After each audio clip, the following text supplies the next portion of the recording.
गुहागर तालुका अपंग पुनर्वसन संस्थेचा वर्धापन दिन उत्साहात साजरा.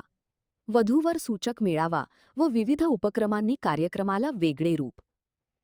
गुहागर तालुका अपंग पुनर्वसन संस्थेचा 24वा वर्धापन दिन वरवेली चिरेखाण फाटा येथील संस्थेच्या कार्यालयात मोठ्या उत्साहात पार पडला. संस्थेचे अध्यक्ष उदय रावणंग यांनी प्रास्ताविकातून संस्थेच्या 24 वर्षांच्या कार्याचा आढावा घेत भविष्यातील योजना व दिव्यांगांच्या समस्या मांडल्या. प्रमुख पाहुण्यांनी संस्थेच्या कार्याचे कौतुक करत पुढील काळात सहकार्याचे आश्वासन दिले. यावेळी दिव्यांग साथी पुरस्कार, पत्रकार सत्यवान घाडे व दिव्यांग मित्र पुरस्कार सहाय्यक शिक्षक विनायक जाधव यांना प्रदान करण्यात आले. तसेच अनंत पालकर यांना स्वयंसिद्ध पुरस्कार देऊन सन्मानित करण्यात आले. याशिवाय विद्यार्थ्यांचा, शिक्षकांचा आणि नासा इस्रो भेटीसाठी निवड झालेल्या 5 विद्यार्थ्यांचा गौरव करण्यात आला. गरजू दिव्यांगांना व्हीलचेअर, कुबड्या, वॉकिंग स्टिक आदी साहित्याचे वाटप करण्यात आले.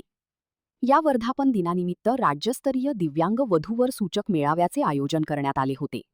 एकूण 83 दिव्यांगांनी नोंदणी केली होती. मात्र मुलींची संख्या कमी असल्याने विवाह जुळणी होऊ शकली नाही. कार्यक्रमात महिलांसाठी हळदी कुंकू समारंभ व दिव्यांगांसाठी गुणदर्शन कार्यक्रमही घेण्यात आले. कार्यक्रमासाठी विविध मान्यवर, सामाजिक कार्यकर्ते, शिक्षक, पत्रकार व स्थानिक पदाधिकारी उपस्थित होते. तसेच योगेंद्र विचारे, एअर मार्शल हेमंत भागवत, मधुसूदन केतकर, विद्या ओक, सुहास सातार्डेकर आदींनी आर्थिक व वस्तुरूपाने सहकार्य केले. सूत्रसंचालन निलेश गोयथळे व रुपेश सौंदेकर यांनी केले, तर आभार प्रदर्शन प्रकाश अनगुडे यांनी केले. संस्थेच्या या यशस्वी आयोजनासाठी सर्व पदाधिकारी व कार्यकर्त्यांनी विशेष परिश्रम घेतले. महान कार्य न्यूजसाठी विनोद चव्हाण, गुहागर.